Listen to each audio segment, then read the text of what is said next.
तो सबसे पहले हम लोग करेंगे इसमें आपका क्वेश्चन नंबर आपका 4 से स्टार्ट करना पड़ेगा। एक बच्चे ने 4 पूछा है तो ठीक है, क्वेश्चन नंबर 4 से स्टार्ट करते हैं। तो 4 में क्या बोल क्या रहा है एक्चुअल में?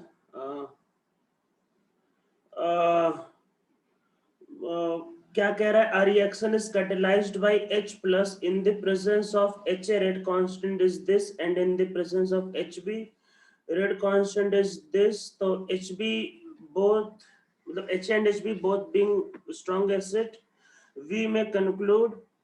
तो एक्चुअल में यहाँ पे क्या है कि जो रेट ऑफ रिएक्शन होता है, मतलब कि जो आपका रेट ऑफ रिएक्शन रहता है वो के इनटू आपका कंसंट्रेशन रहता है। मतलब रेट ऑफ रिएक्शन जो होता है वो के इनटू कंसंट्रेशन एक्चुअल में आपके पास रहता है इसमें। और इसमें है क्या कि कंसंट्रेशन के बारे में कुछ नहीं बोला है तो दोनों को सेम ले लो, उसके बारे में जब कुछ नहीं बोला है तो आप सेम ले लो, उसके बारे में कुछ नहीं कह रहा। तो फिर बताना क्या है इसमें कि वही रेट के बारे में क्या कह रहा है। तो reactions catalysed in the presence of rate constant and in this. तो एच आपका ये कंक्लूड क्या कर सकते हैं? देखो कंक्लूड ये कर सकते हैं कि इनका जो रेट का रेशियो होगा ये वही होगा जो इनके रेट कांस्टेंट का रेशियो होगा। आपको कंसंट्रेशन के बारे में कुछ नहीं बोला है तो जो रेट का रेशियो होगा वही होगा जो रेट कांस्टेंट का रेशियो होगा। तो पहले वाले का रेट कांस्टेंट है 2 इंटू 10⁻⁻3, दूसरे वाले का 10⁻⁻3। ये कट जाएगा, डबल आएगा, मतलब उनका रेट का रेशियो डबल है। तो क्या होगा? इक्विलिब्रियम कांस्टेंट इज 2, नहीं ये नहीं कह सकते। दूसरा कह रहा है आपके पास H is stronger acid than H B. Actually में दोनों को स्ट्रॉन्ग बोला हुआ है तो आप इसमें ऊपर नीचे कुछ नहीं कह सकते। सी कह रहा है relative strength of H A to H B is twice. Strength का मतलब एक्चुअली पर रेट ही कहना चाह रहा है वो। तो यहाँ पे एच ए का जो रेट ऑफ रिएक्शन है वो एच बी का ट्वाइस एक्चुअल में। H A is weaker than H B by आपका 0.5, नहीं ये भी सही नहीं है। तो इसका जो मोस्ट अप्रोप्रिएट ऑप्शन होगा वो होगा आपके पास सी, कि एच ए का जो रेट है वो नियरली एच बी के रेट से आपका ट्वाइस होगा एक्चुअल में। फिर हम लोग आगे बढ़ते हैं, इसमें नेक्स्ट करते हैं। तो नेक्स्ट हमारा है क्वेश्चन नंबर 6। तो क्वेश्चन नंबर 6 में आपको कुछ अलग अलग फॉर्म में एक्सप्रेस करने के लिए कह रहा है, तो इसमें एक्चुअल में कोई दिक्कत होना नहीं चाहिए था। पीवी इक्वल टू क्या होता है? N R T. तो P बाई आर टी जो होता है वो होता है N बाई वी, और यही कंसंट्रेशन होता है। तो फिर जो D C by D T जो होता है उसको लिखा जाता है D by D T, and N by V भी लिख सकते हैं। कंटेनर का वॉल्यूम कांस्टेंट माना जाएगा तो वॉल्यूम बाहर निकल जाएगा, पर जैसे जैसे रिएक्शन आगे प्रोसीड करेगी तो मोल चेंज होगा, तो ये होगा D N by D T. और आप सी की जगह इसको भी पुट कर सकते हो, तो अगर आप इसको पुट करोगे तो डी बाई डी टी और P by R T. Temperature change नहीं होगा, मैंने ये बताया है कि टेम्परेचर वाला फैक्टर हम लोग आगे पढ़ेंगे। तो नॉर्मली रिएक्शन के टाइम पे टेम्परेचर मतलब क्या होता है? कांस्टेंट होता है, पर जब रिएक्शन आगे प्रोसीड करेगा तो मोल चेंज होगा, मोल चेंज होगा तो उसका प्रेशर भी चेंज होगा, पर आर और टी कांस्टेंट है। तो ये आर टी बाहर निकल सकता है और ये हो सकता है डीपी बाई डी टी भी। तो इसलिए इसमें जो गिवन ऑप्शन है उसका आपका आंसर आएगा 6 का ए। तो हमारा जो आंसर आपका रहेगा वो रहेगा 6 का ए। फिर आगे बढ़ते हैं, नाउ क्वेश्चन नंबर 13। तो 13 में क्या कह रहा है? In a particular reaction the time required to complete half of reaction was found to increases 9 times when initial concentration of reactant was reduced to 1/3। तो बताना है कि what will be order of the reaction. वैसे ये जो question है question number 13, आज हम लोग इस टाइप के क्वेश्चन लेक्चर में करेंगे। मतलब आज हमारा जो मतलब क्लास रहेगा उसमें हम लोग ये सब करने वाले हैं। मतलब पर फिर भी चलो मैं बता देता हूँ। देखो क्या कह रहा है, देखो रेट ऑफ रिएक्शन क्या होता है? ये होता है के इंटू और कंसंट्रेशन की पावर मान लेते हैं आपके पास है एक्स, और एक्स क्या यही ऑर्डर होता है। और ऑर्डर का वैल्यू तो एक्सपेरिमेंटल आता है, और ऑर्डर कैसे निकालते हैं ये हम लोग आज लेक्चर में सीखेंगे। तो ऑर्डर का तो वैसे भी वैल्यू जो होता है वो आपका एक्सपेरिमेंटल आता है। तो बोल क्या रहा है कि the time required to complete, अच्छा half of the reaction was, अच्छा ये हाफ ऑफ द रिएक्शन के लिए कह रहा है, अच्छा हाफ लाइफ के लिए कह was increase to 9 times when the, आपके पास ये अच्छा ऐसा हो रहा है। ओ, तो मैंने आप लोगों को ये बताया था कि जो हाफ लाइफ होता है, हाफ लाइफ मैंने आप लोगों को बताया था, जो हाफ लाइफ होता है वो 1 कंसंट्रेशन की पावर n-1 पे डिपेंड करता है। मैंने ये कहा था कि जो हाफ लाइफ होता है वो 1 कंसंट्रेशन की पावर मतलब n-1 पे डिपेंड करता है, मैं लास्ट लेक्चर में सीखा था। तो बोल क्या रहा है कि हाफ लाइफ आपका 9 टाइम्स बढ़ जाता है जब इनिशियल कंसंट्रेशन हमने 1 बाई क्या किया, आपके पास 3 किया। तो देखो इसको क्या लिख सकते हैं, तो इसको लिख देते हैं, ये आपका हो जाएगा हाफ लाइफ और इक्वल टू क्या हो जाएगा, प्रोपोर्शनल को हटा देते हैं, एक के ले लेते हैं कांस्टेंट, उससे कोई फर्क नहीं पड़ेगा। और आपके पास एक्चुअल में क्या रहेगा, ये C not to the power n-1। फिर अब आगे क्या कह रहा है कि हाफ लाइफ 9 टाइम्स हो गया, ये 9 टाइम्स हो रहा है कब, जब कंसंट्रेशन आपके पास ये बोल रहा है कि व्हेन कंसंट्रेशन बिकम्स 1/3। तो 1/3 का मतलब ये है, नीचे लो सी नॉट की पावर मतलब सी नॉट बाई 3, बोल रहा है कि कंसंट्रेशन 1/3 हो गया और इसका पावर क्या होगा, वही n-1। तो इसको दो बार ले लिया हमने, पहले मतलब यही था हाफ लाइफ होता है मतलब 1/c0 की पावर n-1 के प्रोपोर्शनल, हटाया मैंने कांस्टेंट किया आ गया और दो बार यूज किया। नॉर्मल c0 पे हाफ लाइफ ही है, 1/3 किया तो हाफ लाइफ 9 टाइम बढ़ गया, डिवाइड कर देते, ये कट जाएगा, ये हाफ लाइफ भी कट जाएगा, क्या आएगा, ये आएगा 1/9, ये ऊपर चला जाएगा तो ये क्या होगा, c0 बाई 3 का पावर n-1 और ये होगा c0 की पावर n-1। तो c0 आपका जो होगा ये भी कट जाएगा, तो c0 भी आपका जो हो रहेगा वो कट जाएगा। तो यहाँ पे आपके पास क्या हुआ, ये 1/9 क्या होगा, ये होगा 1/3 नीचे आएगा और उसका पावर होगा n-1। तो बेसिक मैथ्स अप्लाई करना है, 1/9 का मतलब होता है 1/3 का स्क्वायर, तो 1/3 का स्क्वायर और ये 1/3 की पावर n-1, तो n-1 2 होना चाहिए मैथ्स के अकॉर्डिंग और n का वैल्यू होना चाहिए 3, मतलब इसका जो ऑर्डर होगा आपका 3 होगा, तो जो ऑर्डर ऑफ रिएक्शन होगा वो आपके पास 3 आएगा। तो हमने हाफ लाइफ के फॉर्मूले को यूज किया और हमारा ऑर्डर ऑफ रिएक्शन निकल गया 3। ठीक है, तो ये इसका आंसर होगा। हम लोग अब आगे बढ़ते हैं, नाउ क्वेश्चन नंबर आपका 19। तो क्वेश्चन नंबर 19 पे आते हैं। तो 19 में क्या कह रहा है, फॉर नॉन इक्विलिब्रियम प्रोसेस, अच्छा a प्लस बी से बनता है product, the rate is first order with respect to a and second order with respect to b if 1 mole each of a and b introduced in 1 liter vessel and initial rate was this when half the reactant were turned into product। अच्छा इसमें क्या बताना क्या है, rate when half of the reactant turn into the product. तो इसमें कोई दिक्कत होना नहीं चाहिए था, बहुत सिंपल सा क्वेश्चन है। तो क्या कह रहा है, आपका a प्लस बी से बनता है प्रोडक्ट, तो ये आपके पास रिएक्शन गिवन है और रेट लॉ दे रखा है। एक्चुअल में रेट लॉ क्या गिवन है, रेट लॉ गिवन है ये जो कोफिशिएंट्स होते हैं इनका रेट लॉ से कोई लेना देना नहीं होता, मैंने पहले ही बताया हुआ आपको। तो रेट इक्वल टू क्या होगा, k और a की पावर 1 और b टू द स्क्वायर। तो अब देखो स्टार्टिंग में क्या इंफॉर्मेशन दिया हुआ है, स्टार्टिंग में जो भी इंफॉर्मेशन दिया है वो आपके पास रेट कांस्टेंट k को निकालने के लिए है। तो देखो बोल क्या रहा है कि इनिशियल रेट है 10 टू द पावर -2, ये गिवन है, initial rate 10 to the power -2 given है। और बोल क्या रहा है कि initial 1 mole of each A and B, तो इसका भी 1 मोल लिया है और इसका भी 1 मोल लिया है। तो इससे k का वैल्यू कितना है, 10 टू द पावर -2। k एक रेट कांस्टेंट है, वो एक रिएक्शन के लिए फिक्स होगा, तो इस रिएक्शन का हमको रेट कांस्टेंट मिल गया, वो क्या होगा 10 टू द पावर -2। तो रेट कांस्टेंट क्या होता है, किसी भी रिएक्शन का फिक्स होता है, वो चेंज नहीं होता। अब स्टार्टिंग में क्या है, इसका 1 मोल गिवन है और इसका भी 1 मोल गिवन है, और बताना क्या है, rate when half of the reactant are converted into product. Half मतलब ये 0.5 और ये भी 0.5, हाफ ऑफ कंज्यूम हो गए, तो ये बचा 0.5 और ये भी बचा आपके पास 0.5। तो फिर यहाँ पे जो रेट ऑफ रिएक्शन होगा, रेट क्या है k और a टू द पावर 1 और b स्क्वायर। तो ये k और a की जगह मतलब k की value 10 to the power -2, a की जगह 0.5 और b की जगह 0.5 का स्क्वायर।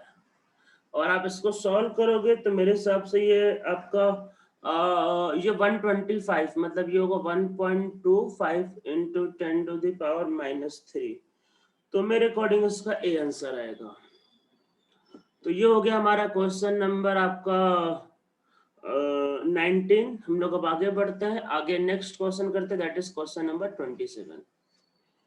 तो जिसका जिसका जो भी डाउट है वो मैं बताता रहूंगा, पर पहले हम लोग ऊपर के में जो डाउट है, जिनके मैसेज पहले है उनको मैं पहले एक्चुअल में कर देता हूँ।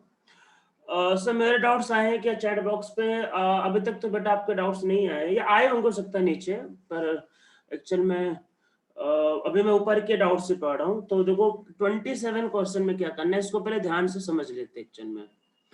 तो 27 में इवन ये जो मॉलिक्यूल जो बना हुआ है, ये एक काफी ज्यादा फेमस मॉलिक्यूल है, ये आपको ऑर्गेनिक केमिस्ट्री में काफी आएगा।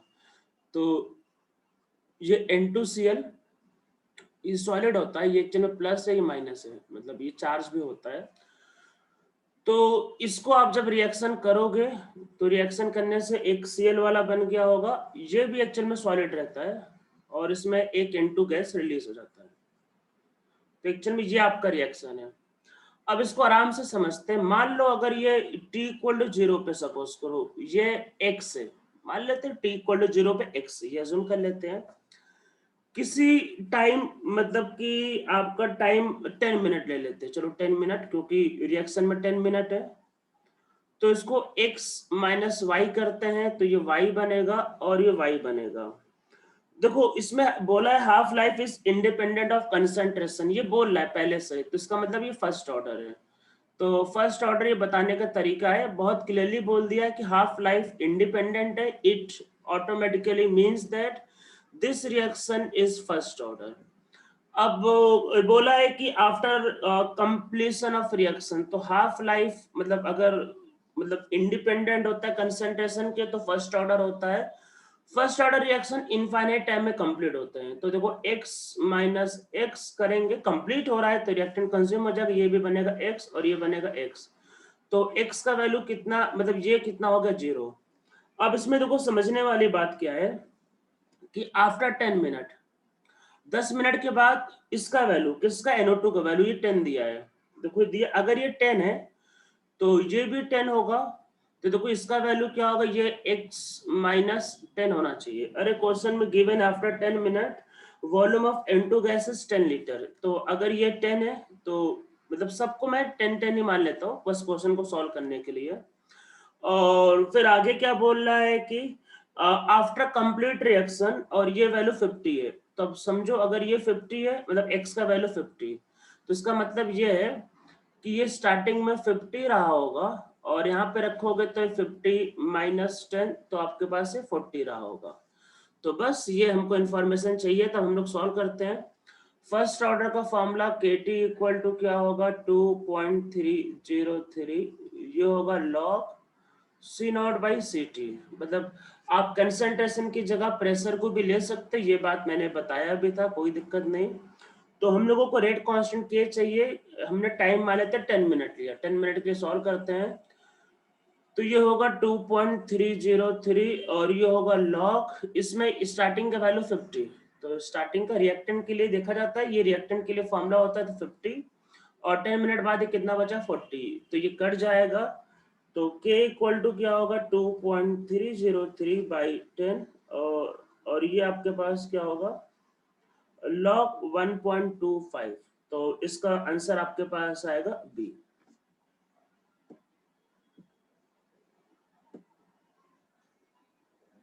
वॉल्यूम को मोल समझा है क्या? वॉल्यूम को ही मोल समझा, कोई बात नहीं बेटा, ऐसा चलता है, इसमें कोई दिक्कत नहीं, ऐसा कर सकते हैं। तो ऐसे क्वेश्चन में कोई दिक्कत नहीं, ऐसा चल सकता है। अब अगर वॉल्यूम को मोल नहीं समझना चाह रहे तो आप PV को NRT से भी करोगे डिवाइड करके, तब भी इन द एंड आंसर वही आएगा, क्योंकि दोनों को डिवाइड करना है, C0/Ct करना है, तो ऑटोमेटिक बाकी सारे टर्म कैंसिल आउट हो जाएंगे। तो आप ऐसे क्वेश्चन में वॉल्यूम को मोल समझ के कर सकते हैं, इसमें कोई दिक्कत है नहीं एक्चुअल में। फिर हम लोग आगे बढ़ते हैं क्वेश्चन नंबर 27 के बाद हम लोग क्वेश्चन नंबर आते हैं 28 पे। तो क्वेश्चन नंबर 28 में रेट ऑफ रिएक्शन दिया है, मतलब क्या गिवन है 28 में, DA बाई DT और इक्वल टू क्या है K, और ये है A⁴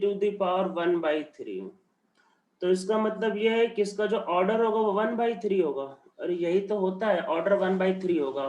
तो इसमें हाफ लाइफ पूछा है, तो हाफ लाइफ का तो मैंने फॉर्मूला लिखवाया हुआ है। इसमें आपको दिक्कत क्या है, हाफ लाइफ मैंने nth ऑर्डर के लिए फॉर्मूला लिखवा रखा है, उसमें n की जगह 1/3 रख दो, आंसर आ जाएगा। तो इनकी जगह 1/3 रख के कर लो, आपका जो भी आंसर है वो आपका आ जाएगा। इसके अलावा इसमें और कुछ करना नहीं है। रेट लॉस से ऑर्डर पता चल गया और हाफ लाइफ के फॉर्मूले में इनकी वैल्यू 1/3 रखना, आंसर आ जाएगा। फिर आगे बढ़ते हैं इसमें क्वेश्चन नंबर आपका 32।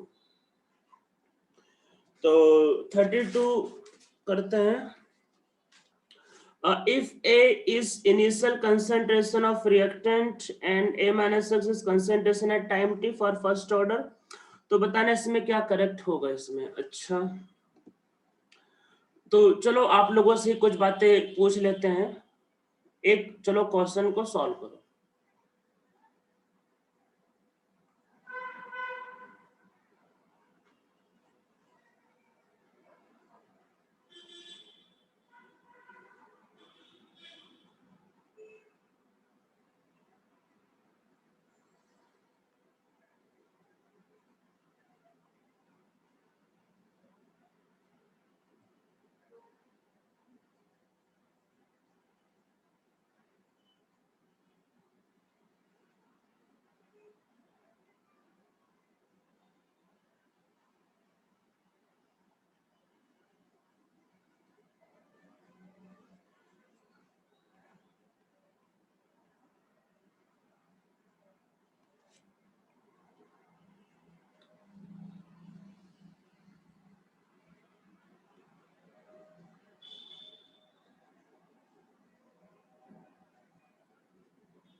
फाइंड कंसंट्रेशन ऑफ रिएक्टेंट, इसका सबको आंसर बताना है।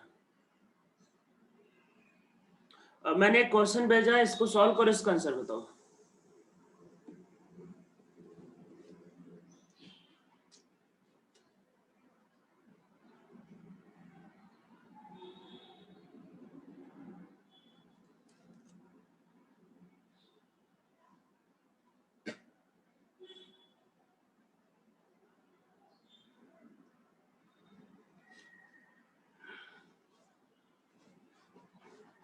इसको सॉल्व करना है, आंसर बताना है।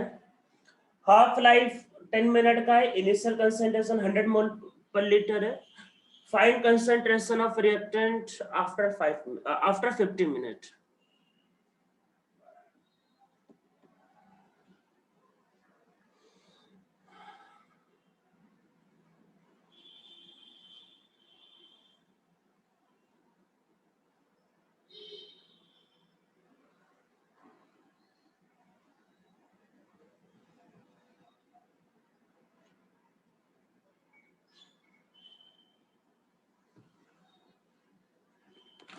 अभी तक सिर्फ एक बच्चे का आंसर आया है।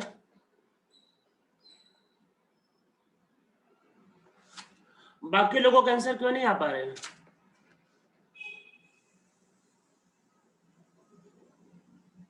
ठीक है, 2 लोगों का आंसर आ गया।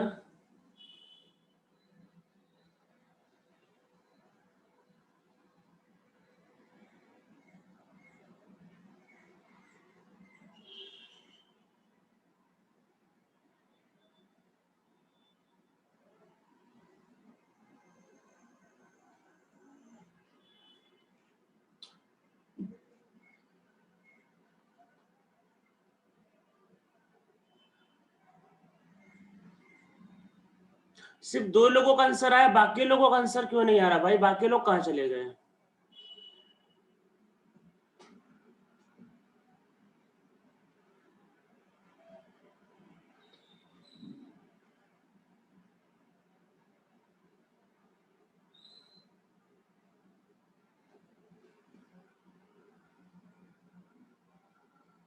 100 मोल, अरे भाई 100 मोल कैसे रहेगा? पार्थ नहीं, भागवत ने बताया 90। अरे बेटा सब कहाँ से निकाल रहे हो?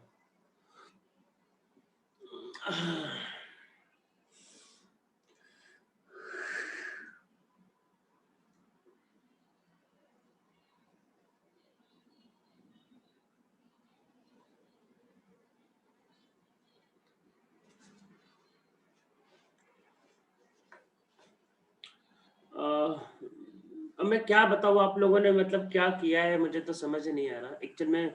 मेरे भी उम्मीदों से काफी खराब परफॉर्मेंस या रिस्पांस मिला। सिर्फ 2 बच्चों ने शुरू में सही भेजा, बाकी एक्चुअल में आप लोग एक्चुअल में फॉर्मूले से सॉल्व कर रहे हो। देखो, पहले आप बेसिक कॉन्सेप्ट को एक्चुअल में भूल जाते हो। मतलब देखो, आप जब भी कोई क्वेश्चन को सॉल्व करो तो बेसिक चीजों को याद रखोगे तो शायद आपका आंसर जल्दी और सही आ जाएगा। हो सकता है आप बेसिक कॉन्सेप्ट को भूल के फॉर्मूले की तरफ भागने की कोशिश किए और इस वजह से ज्यादा टाइम भी लग रहा है और गलत भी हो रहा है। फर्स्ट ऑर्डर का मतलब क्या है कि जो हाफ लाइफ है वो कांस्टेंट है, वो फिक्स होता है, वो चेंज नहीं होता। तो हाफ लाइफ कितने मिनट का है? 10 मिनट का। तो 100 से चालू होगा, 10 मिनट में अपने का आधा हो जाता है। यही तो होता है फर्स्ट ऑर्डर में। फिर अगले 10 मिनट में क्या होगा? वो अपने का आधा हो जाएगा। फिर अगले 10 मिनट में क्या होगा? फिर वो अपने का आधा हो जाएगा। यही सब तो कहानी सुनाया था बार बार लास्ट लेक्चर पे, C0/2, C0/4। अरे यही तो ड्रॉ करवाए इतने ढेर सारे डायग्राम। फिर अगले 10 मिनट में क्या होगा? फिर अपने का आधा हो जाएगा, 25/4। और फिर अगले 10 मिनट में क्या होगा? ये अपने का आधा हो जाएगा, तो 25/8, जो 3.25 होता है। तो कितना? 1 2 3 4 5, तो 5 मतलब 50 मिनट। तो वैल्यू आया 3.25। बस इतना करना था, इसमें कोई फॉर्मूला लगाना ही नहीं था। अरे 10 मिनट का हाफ लाइफ दिया है, 50 मिनट पूछा है, तो 50 मिनट देखो, 10 मिनट का हाफ लाइफ दिया है, 50 मिनट दिया था टाइम। तो 50 मिनट में कितने हाफ लाइफ होंगे, हाफ साइकिल होंगे? 5। तो 5 बार आधा आधा करते जाओ, आ जाएगा आंसर। तो इसका मतलब ये है कि हम लोग इस पे एक फॉर्मूला बना सकते हैं। और इवन जो बच्चे आप लोगों में जो फाउंडेशन में थे जो बच्चे, अरे ये तो क्लास 9th में आप लोगों को केमिस्ट्री में रेडियो एक्टिविटी में तो पढ़ाया भी गया था ये फॉर्मूला। तो अगर कोई बच्चा पेस का फाउंडेशन का है तब तो उससे भाई सही होना ही चाहिए, उससे कैसे गलत होगा? ये तो पेस में फाउंडेशन में पढ़ाया गया था कि ऐसे ऐसे हाफ लाइफ होते रहते हैं, तो आपको ऐसे ऐसे निकालना होता है। बाकी जिसे नहीं पढ़ा है तो कॉमन सेंस का वो भी यूज करता है, तो इसको कर देता। भाई 10 मिनट का हाफ लाइफ है, 50 मिनट में पूछा है, 5 बार कर दो आधा आधा। तो हम लोग यहाँ से एक फॉर्मूला बनाते हैं क्या, कि जो कंसंट्रेशन होता है, समझो जो कंसंट्रेशन होता है वो क्या होता है? वो इनिशियल कंसंट्रेशन, और 1/2 का पावर क्या होता है? x। और x का मतलब होता है time t upon half time. ये अब क्या है फॉर्मूला? अरे मैं समझाता हूँ कि हमने जो भी सॉल्व किया यही है। मान लो आपसे क्वेश्चन में पूछ रहा है, ये फॉर्मूला कुछ नहीं, बस कॉमन सेंस को इसमें कन्वर्ट किया। अगर कंसंट्रेशन पूछ रहा है तो स्टार्टिंग में देखो कंसंट्रेशन कितना था? 100। ये 1/2, 1/2। तो ये कितना होगा? 1/2। तो देखो टी का मतलब है टोटल टाइम, टी का मतलब है टोटल टाइम, और ये हाफ लाइफ। तो देखो एक्स का वैल्यू कितना होगा? टोटल टाइम क्वेश्चन में दिया था 50 मिनट, और हाफ लाइफ कितना है? 10 मिनट का। तो ये क्या हो जाएगा? 5। तो बस 1/2 का पावर 5 कर दो, तो 100/32 ये इसका आंसर होगा। ये जो लिखा वही है ये। तो हम लोग एक फर्स्ट ऑर्डर के लिए एक फॉर्मूला बना सकते हैं। एक्चुअल में फॉर्मूला क्या है कि हाफ लाइफ के टर्म में, मतलब कि क्योंकि फर्स्ट ऑर्डर में हर मतलब हाफ लाइफ में उसका कंसंट्रेशन क्या होता है? अपना आधा होता जाता है। तो फर्स्ट ऑर्डर के लिए फॉर्मूला देखो क्या बनाया जाता है। उसमें होता है कि जो सी होता है, ct, जो कंसंट्रेशन होगा ct, वो क्या होगा? C0, और ये होगा 1/2 का पावर x, और x का वैल्यू क्या होगा? Time t upon half time. इसमें आप x का वैल्यू निकालो, और x का जो भी वैल्यू आएगा यहाँ पे पुट करना, और c की वैल्यू आ जाएगी। तो हम लोग अब क्वेश्चन नंबर 32 में पहुंचते हैं। तो 32 में देखो सारे के सारे जो फॉर्मूले लिखे हैं वो सही लिखे। मैंने इसमें पहला और तीसरा फॉर्मूला तो लिखवाया था, दूसरा वाला भी सही है। तो देखो है क्या, ए इसमें इनिशियल कंसंट्रेशन है और x कंज्यूम होने का है, तो यहाँ पे a माइनस एक्स जो है वो आपके पास क्या है, कंसंट्रेशन लेफ्ट। हम लोगों को फॉर्मूले में लेफ्ट वाला ही चाहिए होता है। तो एक फॉर्मूला पढ़ाया था पहली बात, KT इक्वल टू होता है 2.303 log C नॉट। तो C नॉट की जगह a, तो a upon a minus x, तो C वाला ऑप्शन सही है। ए वाले को तो मैंने लिखवाया ही था, x इक्वल टू होता है a और e मतलब 1 minus e to the power minus KT, ये तो करवाया ही था डेरिवेशन में ही। साथ में ये अभी एक फॉर्मूला मैंने डराइव की ये वाला। तो देखो क्या है आपके पास, ये a माइनस एक्स मतलब ct का मतलब ये लेफ्ट, ct मतलब लेफ्ट ही होता है कंसंट्रेशन। तो क्या होगा, a minus X equal to होता है a, और आपके पास ये होगा फॉर्मूला आपके पास ये, हाँ प्लस KT, वही ठीक है प्लस KT, और बाकी जो होगा 1/2 की पावर y, और y का मतलब होता है time t upon half time. तो सारे के सारे फॉर्मूले सही है, मतलब इसमें ऐसा कुछ भी नहीं जो गलत है, सारे फॉर्मूले सही, और आप लोगों को सारे फॉर्मूले एक्चुअल में याद रखने हैं। फिर आगे बढ़ते हैं, ये क्वेश्चन नंबर हो गया 32। अब इसके बाद हम लोगों का क्वेश्चन नंबर 41। जिसका जिसका डाउट मतलब बच रहा है, मैं भी एक एक करके सब डिस्कस कर रहा हूँ। तो question number 41, concentration of reactant in first order is reduced to 1 by E square to its original value। तो टू its original value और नेचुरल, देखो वैसे नेचुरल लाइफ मतलब एक टर्म होता है, वैसे रेडियो एक्टिविटी का टर्म होता है कि हर एक रेडियो एक्टिव सब्सटेंस का नेचुरल लाइफ होता है, पर उसका कोई यूज नहीं है यहाँ पे। वो आपको 1/k गिवन है, एक्चुअल में उसका कोई यूज नहीं है, बस ये जो बोल रहा है आप उसका यूज कर लो एक्चुअल में। तो जो बोल रहा है वही यूज कर लो। इसमें क्या बोला, एक नेचुरल लाइफ, मतलब एक नेचुरल लाइफ आपके पास एक्चुअल में, इसको हम लोग कई बार मीन लाइफ भी बोलते हैं, मीन लाइफ। तो ये 1/k होता है एक्चुअल में, इसका फॉर्मूला गिवन है। तो एलन के टर्म में करना, ये बात ध्यान रखना, तो कुछ करना नहीं है। KT इक्वल टू क्या होता है, ये होता है एलन, और ये होता है C नॉट बाई CT, ठीक है। Concentration of reactant in first order reaction is reduced to E square, मतलब कि देखो अगर स्टार्टिंग में C नॉट है तो जो CT होगा वो C not by E square होगा, ये कहना चाह रहा है। Concentration is reduced to 1 by E square, तो ये इसका मतलब है। इसको यहाँ पे रख देते हैं, इसको यहाँ पे रख देते हैं, तो देखो क्या होगा, ये होगा ln E स्क्वायर, या फिर KT इक्वल टू क्या आएगा 2, अरे ये पावर आगे जाएगा, ln E का मतलब 1 होता है वो। तो यहाँ पे जो टाइम आया वो आपके पास क्या है 2/k, और 1/k को हाफ मतलब नेचुरल लाइफ बोला हुआ, इसका कुछ यूज नहीं था एक्चुअल में क्वेश्चन में, तो हो जाएगा 2 इंटू आपका नेचुरल लाइफ। नॉर्मली ये एक्चुअल में रेडियो एक्टिव सब्सटेंस के लिए यूज होता है, जो हम लोगों का कोई काम है नहीं एक्चुअल में। रेडियो एक्टिविटी या न्यूक्लियर केमिस्ट्री मैं आपको बताता हूँ, ये पहले सिलेबस में हुआ करता था, पर बहुत समय पहले एक्चुअल में हटा दिया, अभी सिलेबस में नहीं है। और इसमें भी जो चीजें यूज होती हैं वो सिर्फ फर्स्ट ऑर्डर काइनेटिक्स है, तो इनके बारे में बहुत थोड़ा सा मैं आगे चल के कभी बताऊंगा, बहुत आगे एक लेक्चर में, क्योंकि सिलेबस में है नहीं, पर थोड़ा बहुत पता होना चाहिए। तो बस इसके अलावा जैसे रेडियो एक्टिविटी, तो रेडियो एक्टिविटी एक्चुअल में किसी भी एग्जाम में पूछा नहीं जा सकता, क्योंकि किसी के सिलेबस में नहीं है वो, ना जेई के सिलेबस में ना नीट के सिलेबस में, तो अभी हटा दिया है। और मेरे हिसाब से हटाने के पीछे रीजन यही है क्योंकि उसका कोई यूज नहीं पड़ता। जैसे रेडियो एक्टिविटी जो है वो एक रिसर्च का टॉपिक है, तो ऐसे टॉपिक को 11th और 12th में पढ़ाने का कोई मतलब नहीं जिसका आप यूज बीटेक में या फिर आप एमबीबीएस में ना करो। तो इसलिए ऐसे टॉपिक्स टाइम टाइम पे हट गए हैं, और कई ऐसे टॉपिक है जो पहले नहीं थे, जो 6-7 साल पहले ऐड किए गए हैं। उनमें एग्जाम्पल है केमिस्ट्री इन एवरीडे लाइफ जैसे, या एनवायरमेंटल केमिस्ट्री। तो ऐसे टॉपिक जिनका हम लोगों को काफी यूज पड़ता है वैसे टॉपिक्स को ऐड किए गए, कुछ ऐसे टॉपिक जो हमारे यूज के नहीं होते उनको रिमूव कर दिए गए हैं। तो टाइम टाइम पे ऐसा होता रहता है। तो ये बस हो गया, ये इसका आंसर नेचुरल लाइफ का कुछ, और ये मीन लाइफ होता है जो रेडियो एक्टिविटी के लिए डिफाइंड होता है, इसकी हमें जरूरत नहीं कुछ जानने की। फिर हम लोग आगे बढ़ते हैं।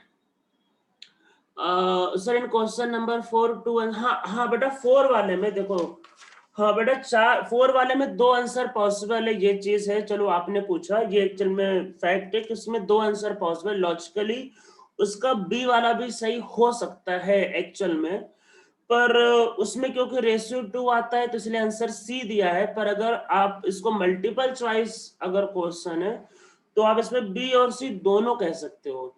ए बी से स्ट्रॉन्गर है, ये मतलब डबल टाइम्स, ये फैक्ट तो है। अब डबल है तो मतलब ज्यादा है, तो आप इसमें बी भी कह सकते हो।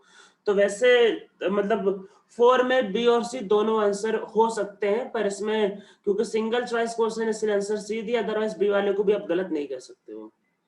Now question number 7। हाँ, क्वेश्चन नंबर 7 करते हैं।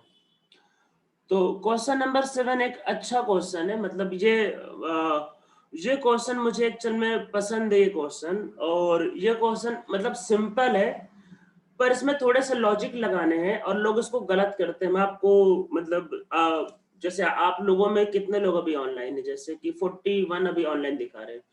41 में एक्चुअल में सिर्फ 15 लोगों ने होमवर्क किया होगा, 25 लोग तो होमवर्क करते ही नहीं, उनको पढ़ाई लिखाई से कोई मतलब नहीं होता। 15 लोगों ने जिन्होंने होमवर्क किया होगा उसमें से काफी लोगों से बना होगा और काफी लोगों से नहीं बना होगा। और जो लोग होमवर्क नहीं करते उनमें से किसी से नहीं बनेगा, और पढ़ाई नहीं करते तो कहाँ से बनेगा। तो ये क्वेश्चन नंबर जो 7 है ये काफी अच्छा क्वेश्चन है एक्चुअल में। और इसमें लेकिन मिस्टेक हो सकता है, मतलब और ऐसे क्वेश्चन में क्या कि जो बेसिक चीज मतलब बेसिक कॉन्सेप्ट है उसका यूज करोगे तो आप तुरंत सही कर दोगे, इसमें और कुछ नहीं करना है। हाँ, कुछ आप जल्दबाजी करोगे 7th में या कोई ट्रिक लगाने का कोशिश करोगे तो गलती भी हो सकती है। मैं आपको बताता हूँ कि क्या है। तो कुछ जो आपको बताया है उसको सही से लिखो और आपका आंसर आ जाएगा। देखो N2 प्लस 3S2 मैंने क्या पढ़ाया है उस पे आते हैं। देखो मैंने क्या पढ़ाया था, मैंने इवन इस बात को 2-3 बार मैंने मतलब लिखवाया था, बहुत ज्यादा ही इस बात पे जोर दिया था। क्या मैंने लिखवाया था, -1/2 D ammonia by dt equal to 1/1 D nitrogen by dt equal to 1/3 D hydrogen by dt equal to होगा के। नॉर्मली रिएक्शन रिएक्टेंट पे डिपेंड करता है। और ये जो गिवन क्वेश्चन है, गिवन क्वेश्चन में देखोगे तो सब में अमोनिया का पावर 1 गिवन है। तो मेरे हिसाब से इसमें अमोनिया का पावर 1 होना चाहिए। इसमें इसका कोई रोल ही नहीं, एक्चुअल में इसका कोई रोल नहीं है क्वेश्चन में। तो मेरे हिसाब से अमोनिया का पावर 1 होना चाहिए। अगर आपको याद होगा और आपने अगर गौर भी किया होगा अभी तक जितने भी क्वेश्चन किए, तो मैंने एक बात बताई थी कि जो भी डीकम्पोजिशन रिएक्शन होता है नॉर्मली उसका ऑर्डर 1 होता है नॉर्मली। मतलब मैंने आपको कुछ एग्जांपल्स बताए थे फर्स्ट ऑर्डर के, उसमें कहा था कि डीकम्पोजिशन रिएक्शन और radio activity normally first order kinetics को फॉलो करता है। आप पीछे जितने भी एग्जांपल देखोगे जहां पे भी डीकम्पोजिशन रिएक्शन आया तो 1-2 क्वेश्चन में आए थे, तो वहां पे फर्स्ट ऑर्डर होता है। वैसे फर्स्ट ऑर्डर है और हमें जरूरत भी नहीं, एक्चुअल में इन्फॉर्मेशन की हमें जरूरत भी नहीं है, हमें कुछ करना ही नहीं, इसका कोई यूज भी नहीं है। तो एक बार देखो इसको इसके इक्वल करते हैं, ठीक है। तो देखो क्या होगा, पहले D ammonia by D T minus time, ये मैंने इक्वल किया था 2k और अमोनिया का पावर 1 कर सकते हैं, मैंने इसको इसके इक्वल किया। अगली बार मैं इसको इसके इक्वल करता हूं तो देखो क्या होगा, D N two by D T equal होगा के अमोनिया।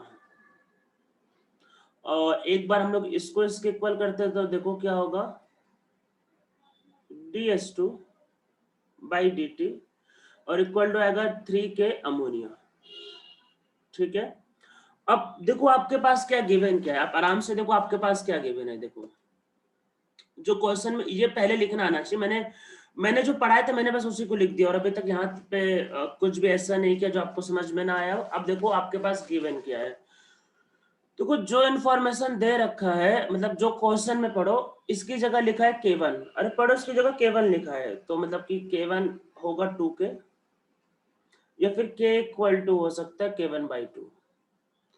क्वेश्चन में इसकी जगह लिखा है K2, आप पढ़ लो यही लिखा हुआ है, तो मतलब कि k इक्वल टू होगा K2, सेकेंड इंफॉर्मेशन। और इसकी जगह मतलब कि इसकी जगह लिखा है K3, तो K3 इक्वल टू क्या होगा 3k या फिर k इक्वल टू क्या आएगा K3/3। तो देखो ये भी k, ये भी k, ये भी k, तो इक्वल क्या होगा फिर K1/2 ये इक्वल होगा K2 के और ये इक्वल होगा K3/3 के। 3 से मल्टीप्लाई कर दो इसको, क्योंकि आंसर ऐसा ही गिवन है, तो ये 1.5 K1 equal to 3 K2 equal to K3। बस ये इसका आंसर है। ठीक है, और कुछ नहीं। फिर आगे क्वेश्चन नंबर 1। क्वेश्चन नंबर 1 में यूनिट का ध्यान दो। क्वेश्चन किलो जूल में सॉल्व, मतलब केजी में सॉल्व नहीं होता, क्वेश्चन मोल में सॉल्व होता है। मोल में कन्वर्ट करके सॉल्व करो, आंसर आ जाएगा। फिर क्वेश्चन नंबर आपके पास 14। 14 में क्या कह रहा है कि रेट लॉ गिवन है, और सबसे पहली बात 14 में है कि आपके पास ये RCl प्लस NaOH, इससे बनता है ROH और प्लस NaCl। तो रेट क्या गिवन है, रेट लॉ आपके पास गिवन है K और ये RCl, तो ये RCl की पावर 1। इसको नहीं दिया है तो वैसे इसमें फिर ऑर्डर 0 होगा। अरे नहीं दिया है तो मतलब इसका बाय डिफॉल्ट ऑर्डर 0 है। अरे 0 ऑर्डर का मतलब इंडिपेंडेंट ही होता है। तो बोल क्या रहा है, अब पढ़ते हैं। देखो ये तो है ही नहीं, यहाँ पे ये तो कुछ है ही नहीं, मतलब ये तो है ही नहीं एक्चुअल में, एक तरह से दिया भी नहीं। तो ए में बोल रहा है कि वही rate of reaction is double by doubling concentration of NaOH। अरे NaOH से कोई फर्क ही नहीं पड़ेगा। वैसे भी रेट लॉ में तो दिया ही नहीं था, जब ये दिया ही नहीं, इसको डबल करो ट्रिपल करो तो उसको कोई फर्क नहीं पड़ेगा, तो गलत कह रहा है। बी कह रहा है कि rate of reaction is half by reducing concentration of RCl by half. तो RCl दिया हो वैसा ही, अगर इसको हाफ करोगे तो रेट भी हाफ हो जाएगा, क्योंकि पावर 1 है। बहुत सिंपल सी बात है। सी कह रहा है कि rate of reaction increases by increasing the temperature. ये भी सही कह रहा है, और टेम्परेचर वाला इफेक्ट हम लोग आगे करेंगे। वैसे आप अगर कॉमन सेंस से सोचो, अगर टेम्परेचर बढ़ेगा तो काइनेटिक एनर्जी बढ़ता है, काइनेटिक एनर्जी बढ़ेगा तो मॉलिक्यूल्स में कोलिजन्स फास्ट होता है, तो रेट ऑफ रिएक्शन बढ़ता है। बाकी टेम्परेचर का एक्चुअल में रोल क्या होगा वो आगे करेंगे, पर कॉमन सेंस, टेम्परेचर बढ़ने से काइनेटिक एनर्जी बढ़ेगा, काइनेटिक एनर्जी बढ़ेगा तो मॉलिक्यूल्स में कोलिजन ज्यादा होंगे, रिएक्शन फास्ट होगा। तो सी भी सही कह रहा है। और फॉर्मूला इसका आगे निकालेंगे। डी कह रहा है कि is unaffected by change in temperature. गलत, टेम्परेचर का इफेक्ट होगा, तो इसका आंसर आएगा बी एंड सी, ये इसका आंसर होगा।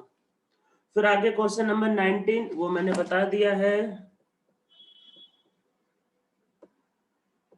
Now question number 25। हम लोग क्वेश्चन नंबर 25 को करते हैं। देखो 25 को करने का देखो दो तरीका है, मतलब इसको दो तरीके से कर सकते हैं। तो इसमें सबसे पहली बात तो ये समझने की जरूरत है कि एक्चुअल में इसका नहीं, बोल क्या रहा है कि rate of reaction is double when concentration is increase to 4 times. ठीक है। If half life is 16 minute, तो बताना है कि इतना कंज्यूम होने के लिए क्या होगा। तो सबसे पहली बात तो इसका हमको ऑर्डर निकालना जरूरी है, मतलब पहली बात तो इसका ऑर्डर निकालना जरूरी है। देखो ऑर्डर के लिए क्या होता है, रेट इक्वल टू क्या होता है भाई, के टाइम्स और कंसंट्रेशन की पावर हम लोग एक्स कर लेते हैं। ठीक है, ये गिवन है।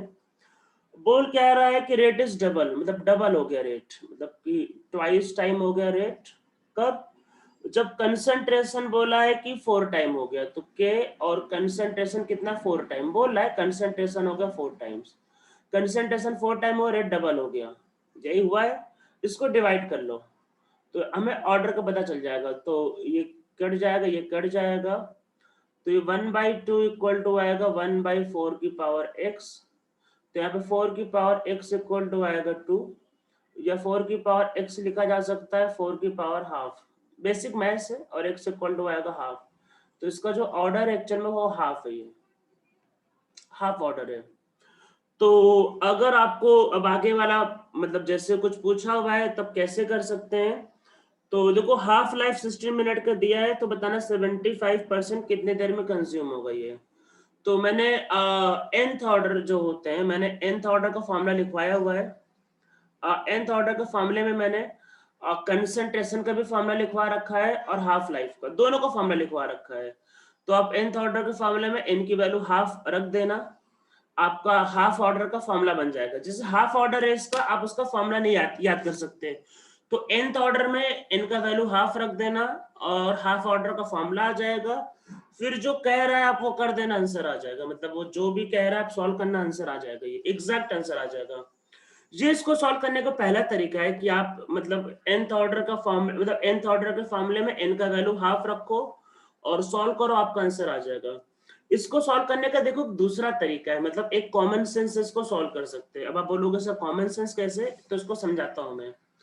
तो मैंने देखो बताया क्या है, मैं रिपीट करता हूँ एक्चुअल में मैंने क्या बताया क्या है।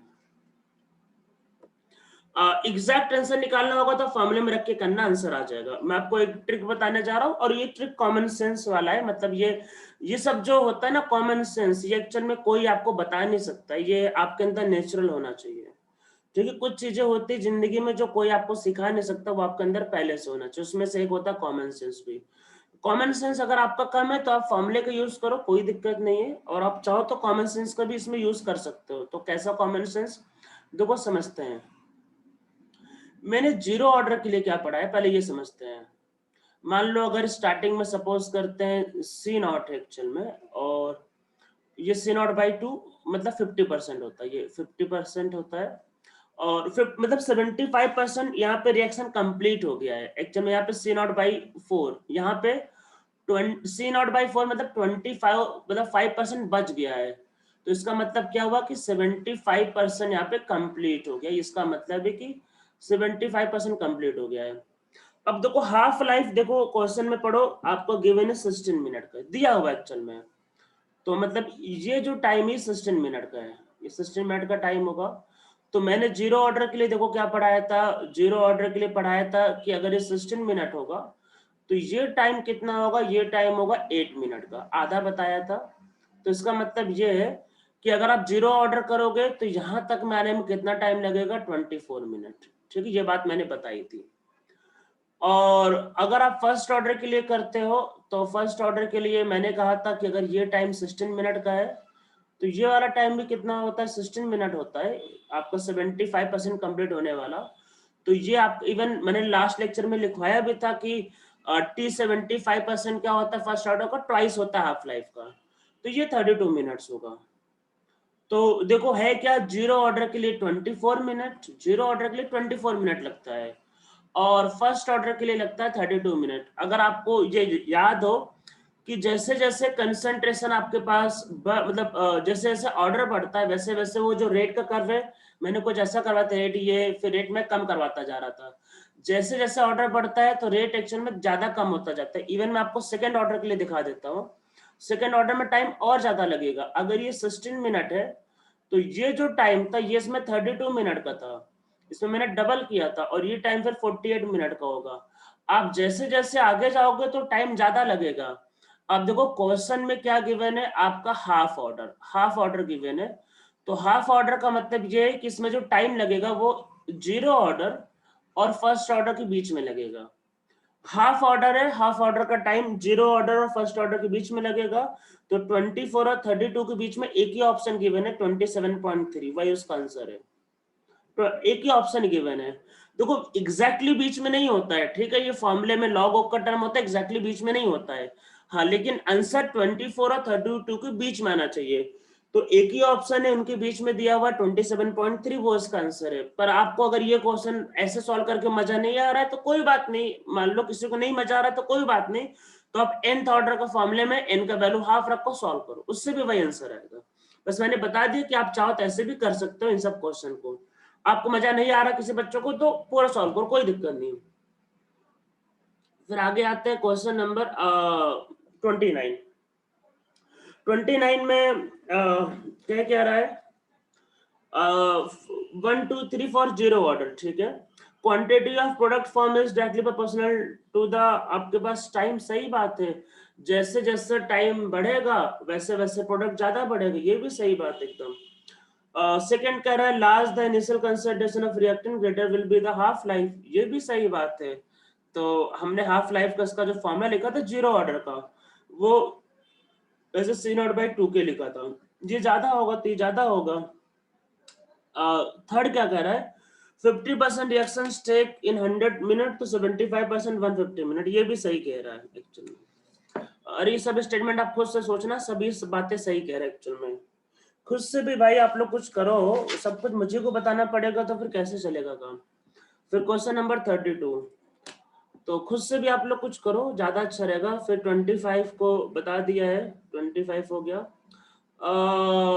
34 34 के ग्राफ, सब ग्राफ प्लॉट किए हैं। ये question graph 3 half life concentration के इंडिपेंडेंट होता है। इसमें बताना क्या है भाई, देखो मैं किसी बच्चे का नाम नहीं लेना चाह रहा, पर बेटा मैं आपको कहना ये चाह रहा हूँ कि आप मतलब ये एक तरीके से समझ लो कि मैंने अगर आपको पढ़ाया 1 से लेकर 20 तक की गिनती, तो आपसे कोई बोल दे 22 तक सुनाओ तो आगे कहोगे सर आता ही नहीं। तो मतलब जितना पढ़ाया उसके आगे आप लोगों को सोचना ही नहीं। अरे कुछ तो कॉमन सेंस को लगाओ, या आप लोग क्वेश्चन को सॉल्व करते हो कॉमन सेंस को बगल में रख के करते हो। अरे जब फर्स्ट ऑर्डर बोल दिया है, फर्स्ट ऑर्डर बोला है, तो हाफ लाइफ क्या बोला है, इंडिपेंडेंट ऑफ कंसंट्रेशन। क्या बोला गया, half life independent of concentration. Half life को क्या बोला गया इसके लिए, कांस्टेंट, यही तो बोला गया ना ये।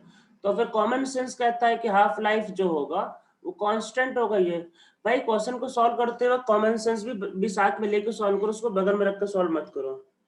Question number 35 first order solve कर लेना। बहुत ही बच्चों वाला क्वेश्चन है, मैं इसको नहीं मतलब बहुत ही अगर बकवास क्वेश्चन होगा तो मैं उसको एंटरटेन नहीं करूंगा। अरे थोड़ा बहुत तो कॉमन सेंस होना चाहिए। 35 कर लेना। तो क्वेश्चन नंबर फिर आते हैं आपका 47 में। तो ये 35 एक्चुअल में ऐसे फालतू क्वेश्चन बताने का कोई सेंस ही नहीं है, मतलब that is wastage of time और कोई मतलब नहीं है। Question number 47, first order reaction है, कंसंट्रेशन इज रिड्यूस टू 25% इतना, तो हाफ लाइफ क्या होगा, ये भी नहीं आता मेरे को। बच्चों वाला क्वेश्चन है, इतना इजी क्वेश्चन 47 जैसा सीईटी में भी शायद देने वाले 4 बार सोचेंगे। 75% मैंने ट्वाइस टाइम लिखवाया था हाफ ऑर्डर। तो ये इतना बकवास क्वेश्चन मैं आपको बता रहा हूँ कि सीईटी में भी नहीं आएगा, और ऐसे इजी क्वेश्चन मैं नहीं बताने वाला। फिर आते हैं क्वेश्चन नंबर 48 में। फिर एक ग्राफ गिवन है, ठीक है, फिगर डिपिक्ट करता है ए और बी को, और ए और B as a function of time. तो बताना है कि पॉइंट जहां पे दोनों कर्व मीट करेंगे, और दोनों कर्व जहां मीट करेंगे वो हाफ लाइफ, इसमें इसमें मतलब बताना क्या है, मुझे तो समझ में यही नहीं आ रहा। मतलब क्या है ये, क्या है भाई, क्या है, मतलब हद हो गई है, मतलब ये तो एक्सट्रीम हद हो गई। अगर t इक्वल टू 0 पे मान लो इसके 10 मोल है, ठीक है, ग्राफ में क्या कह क्या रहा है, मतलब ये तो हद ही हो गई कि मतलब कोई भी कॉमन सेंस यूज करने का किसी का मन ही नहीं है, कि जैसे भगवान ने 0 कॉमन सेंस के साथ दुनिया में भेज दिया है। मतलब ये तो हद ही हो गई है।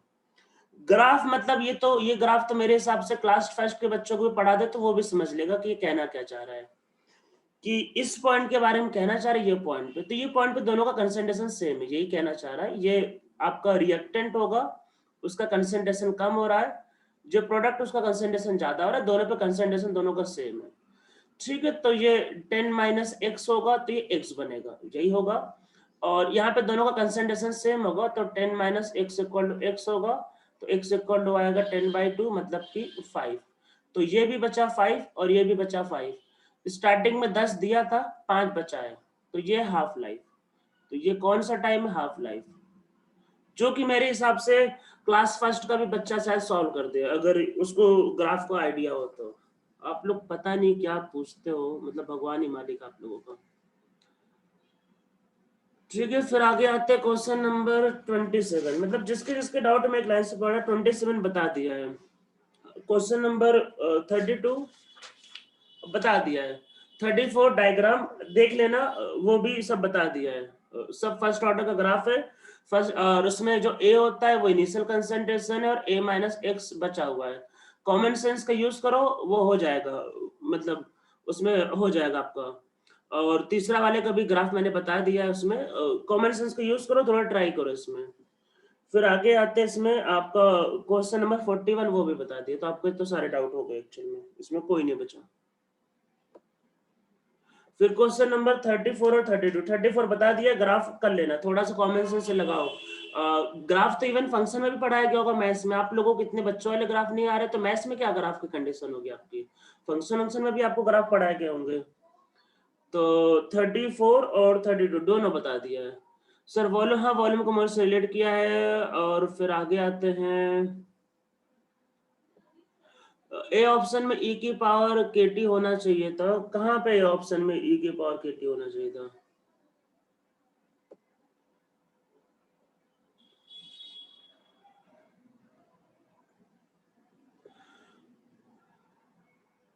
अच्छा, आप कहना ये चाह रहे थे वहां प्लस केटी दिया माइनस केटी होना चाहिए। कोई बात नहीं, उसमें मिसप्रिंट दिया हो गया होगा, इतना कोई बहुत बड़ा इशू नहीं है। तो मिसप्रिंट इतना चलता है, वो मिसप्रिंट हो गया होगा। सूडो फर्स्ट ऑर्डर के क्वेश्चन के आंसर में लिखे वो समझ रहा है, उसके केस डिस्कस करो।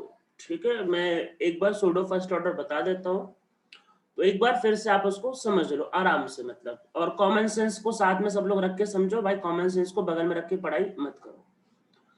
तो एक रिएक्शन है, आपने वो जो क्वेश्चन पूछा था उससे रिलेटेड मान लेते करते, मान लो 2B और इससे बनता है प्रोडक्ट।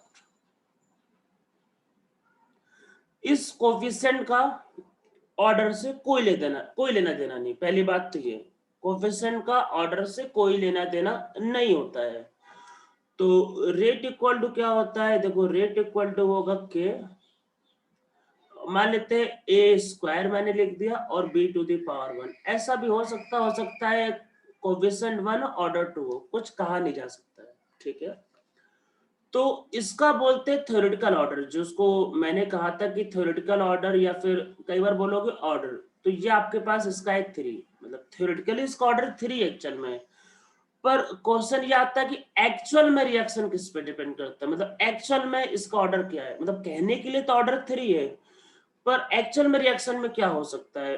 तो मान लो अगर आपके पास कि अगर ए का जो कंसंट्रेशन है वो अगर बी से बहुत ज्यादा है, तो उस केस में ए की मोल रिएक्शन के टाइम पे चेंज नहीं होंगे। तो इसका मतलब ये है कि ए का जो मोल होगा वो कांस्टेंट रहेगा ड्यूरिंग द रिएक्शन। तो ए का जो मोल होगा वो कांस्टेंट रहेगा ड्यूरिंग रिएक्शन, ए के मोल चेंज नहीं होने वाले। तो वैसे केस में इसका जो रेट जो लिखा जाता है, इसको हम लोग लिखते हैं आपके पास कुछ इस तरीके से। तो इसका जो एक्चुअल ऑर्डर है या फिर जो हम लोग मतलब यूज करेंगे जो प्रैक्टिकल ऑर्डर है वो आपका, या फिर जो ऑर्डर कह सकते हो वो आपके पास है 1। तो है ये ऑर्डर 3, पर ऐसे रिएक्शंस बिहेव करते हैं फर्स्ट ऑर्डर के जैसे। तो जिसको हम लोग प्रैक्टिकल ऑर्डर बोलते हैं, जो आपका एक्चुअल में यूज होता है। तो नॉर्मली ये जब क्वेश्चंस आते हैं तो इसमें नॉर्मली पूछना वो यही चाहता है कि एक्चुअल में रिएक्शन किस पे डिपेंड करता है, पूछना वैसे वो यही चाहते हैं। वैसे कहने के लिए ऑर्डर 3 है, पर वो एक्चुअल में डिपेंड करता है सिर्फ बी के ऊपर, तो इसका एक्चुअल ऑर्डर आपके पास होगा 1। पर अगर मान लेते यहाँ पे ऐसा केस होता कि बी का जो कंसंट्रेशन है वो ए से बहुत ज्यादा है, ऐसा भी हो सकता है। तो ऐसे केस में जो बी का जो कंसंट्रेशन होगा वो रिएक्शन के टाइम पे कांस्टेंट रहेगा, मतलब जो बहुत ज्यादा जिसका मोल है वो ज्यादा चेंज होगा ही नहीं। तो यहाँ पे फिर रेट इक्वल टू क्या हो सकता है, वो हो सकता है के, और ये हो जाएगा ए स्क्वायर, ये आपके पास, क्योंकि बी के मोल में ज्यादा चेंज नहीं आ रहा। तो ऐसे केस में इसका जो एक्चुअल जो ऑर्डर होगा या फिर ये रिएक्शन मतलब कैसा बिहेव करेगी, लाइक सेकेंड ऑर्डर। तो इस केस में ये रिएक्शन एक सेकेंड ऑर्डर के जैसे बिहेव करती है। तो जो हम लोग सीधा सीधा लिखते हैं वो थ्योरेटिकल ऑर्डर है, जिसपे रिएक्शन कई बार डिपेंड नहीं करती है। पूछने वाले नॉर्मली ये पूछते हैं कि एक्चुअल में रिएक्शन किस पे डिपेंड करती है। तो हम लोग वहां पे फिर जो ज्यादा जिसका अमाउंट होता है उसको हम लोग कंसीडर नहीं करते हैं। तो उसमें दो अलग अलग केसेस में फिर दो अलग अलग ऑर्डर आ सकते हैं एक्चुअल में। मतलब ये होता है कि रिएक्शन का जो ऑर्डर होता है वो कंसंट्रेशन के अकॉर्डिंग भी चेंज हो जाता है। जिसके कंसंट्रेशन ज्यादा होते हैं वो कई बार चेंज आपके नहीं होते हैं। What is meaning of at any temperature in the question? Any temperature का मतलब ये है कि बेटा टेम्परेचर कम या ज्यादा होने पे क्या फर्क पड़ेगा। देखो, रेट ऑफ रिएक्शन जो होता है वो टेम्परेचर पे डिपेंड करता है। कैसे डिपेंड करेगा वो तो इस चैप्टर में आपको आगे आएगा, हम लोग टेम्परेचर का फॉर्मूला निकालेंगे जो हम लोगों को इस चैप्टर में करना है। जैसे मैंने पहले बताया था कि चैप्टर में 3 पार्ट, एक पार्ट है जहाँ पे टेम्परेचर से देखेंगे क्या रिलेशन होता है। तो टेम्परेचर के चेंज करने पे क्या होता है, रेट ऑफ द रिएक्शन आपका चेंज होता है।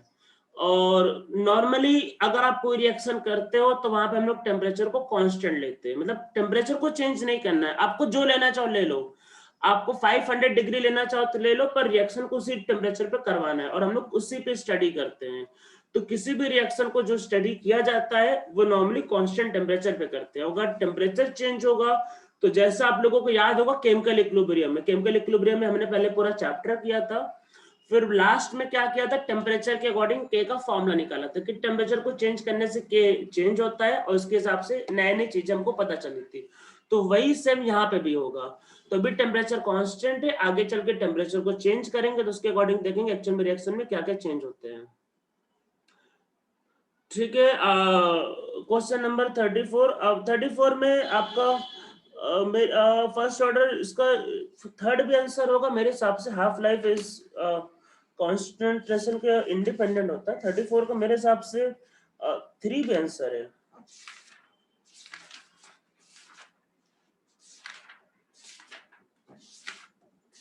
मैं बार चेक कर लेता हूँ, मतलब हो सकता है कि इसमें आंसर मिस्टेक दिया हो, मैं कुछ कह नहीं सकता। 34 का ए 1 2 3 ठीक तो है भाई। हाफ लाइफ कंसंट्रेशन की इंडिपेंडेंट होता है, ये बात ध्यान रखना। उसका थर्ड वाला ग्राफ सही है। बाकी थोड़ा सा भी सोचो आप लोग, विचार करो। बोलते ना महाराष्ट्र में विचार करो, तो विचार करते रहो और फिर आपको समझ में आएगा। फिर आगे आता है क्वेश्चन नंबर 15। 15 वाले में भाई बस नंबर ऑफ मॉलिक्यूल काउंट करना है। अरे रेट जो होता है, रेट जो होता है वो आपके पास के टाइम और ए का कंसंट्रेशन और बी का कंसंट्रेशन। कंसंट्रेशन का मतलब होता है मोल बाय वॉल्यूम। मोल का मतलब नंबर ऑफ मॉलिक्यूल, उसमें बस मॉलिक्यूल का नंबर काउंट करना और कुछ नहीं करना है।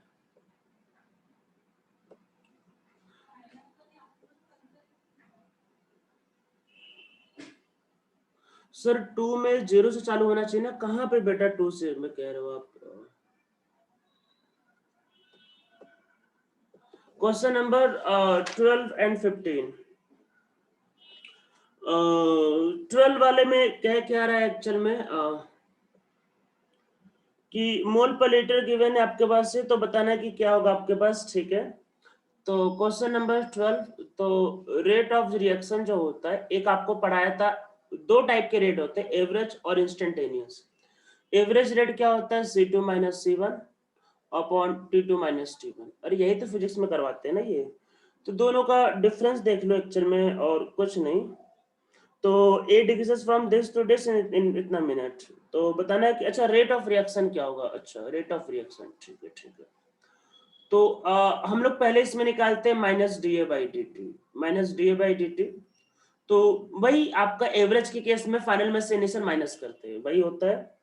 तो फाइनल होगा 0.4 और माइनस करेंगे इनिशियल 0.5। वैसे भी ए रिएक्टेंट है, उसका मोल डिक्रीज ही करेगा, और अपॉन करेंगे 10। तो ये आपके पास कितना होगा, ये होगा माइनस 0 मतलब बाई 10, और यह है 0.01 माइनस में। पर ये इसका आंसर नहीं है, ये तो ए के लिए आया। ये तो बोल रहा है कि concentration of A decreases from 0.5 to 0.4, तो ये तो ए के लिए आया। अब रेट क्या होगा, जब ये लिखा है 2A से प्रोडक्ट बनता है, तो रेट आप लोगों को पढ़ाया गया rate of reaction -1/2 DA by dt। इसको रख दो। तो ये आएगा पॉइंट, ये ऑलरेडी माइनस साइन लगा होता है 0.05। इसका आंसर आएगा बी। Now question number 15। 15 में नंबर ऑफ मॉलिक्यूल काउंट करना और कुछ नहीं करना है। क्वेश्चन नंबर 25 बता दिया है। 24 का डायग्राम में 2 का ग्राफ 0 से चालू होना चाहिए। हाँ 0 से चालू होना चाहिए भाई। आप तो मतलब जो बुक छापने वाला है उसकी मतलब जान ले लो। अरे थोड़ा सा ऊपर नीचे हो गए तो आप लोग उसकी इतना पीछे क्यों पड़ जाते हो कि अरे भाई डायग्राम में मिस प्रिंट हो सकता है। अरे अरे हाँ 0 से चालू होना चाहिए, थोड़ा सा ऊपर मतलब शिफ्ट हो गया होगा प्रिंटिंग के टाइम पे, तो आप लोग मतलब बुक वाले की जान ले लो, ऐसा क्यों नहीं हुआ वैसा नहीं क्यों, अरे हो जाता है मिस्टेक। तो कॉमन सेंस यूज करो, 0 से चालू होगा उसमें। ठीक है, तो but sir on internet answer is given only 1 and 2। तो बेटा फिर आप इंटरनेट से पढ़ाई करो, मैं आपको क्या बताऊं। देखो इंटरनेट से अगर आप आंसर चेक करते हो तब तो बहुत ही ज्यादा बुरी बात है। इसका मतलब ये है कि आप मतलब उसको कहते हैं ना बच्चों को स्पून फीडिंग, आप उसके बाहर ही नहीं निकल पा रहे। अरे खुद से कुछ तो सोचो, मतलब खुद का कोई कॉमन सेंस नहीं लगाना है, सोचना नहीं है। एक क्वेश्चन नहीं बना, इंटरनेट से आंसर ढूंढ रहे हैं। बहुत ही मतलब गंदी बात है, बहुत ही पुअर एक्चुअल में।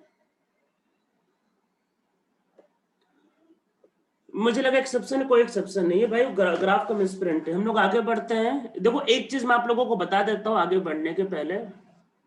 एक साल में आप लोगों को इतना समझ में आ गया होगा, जब तक आप लोग ये होता ना हो, एक्चुअल में दिक्कत सिर्फ ये है हमारे इंडिया के, स्पेशली हमारे पेरेंट्स ऐसे होते हैं कि बचपन से बच्चे को इंडिपेंडेंट होने ही नहीं देते हैं। मतलब कुछ बच्चे हो जाते हैं, मैक्सिमम बच्चे नहीं हो पाते हैं। जब बच्चा मान लो क्लास फर्स्ट और सेकंड में रहता है, छोटी की बात, मतलब छोटे की बात है, हमारे यहाँ के सिस्टम के मैं ये बताता हूँ।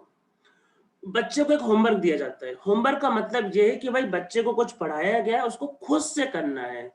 पर हमारे यहाँ के पेरेंट्स तो इतने महान होते हैं कि बच्चे को बैठ कर होमवर्क करवाते हैं। मतलब बच्चे को जो काम खुद से करने के लिए दिया गया उसको पेरेंट्स करवाते हैं।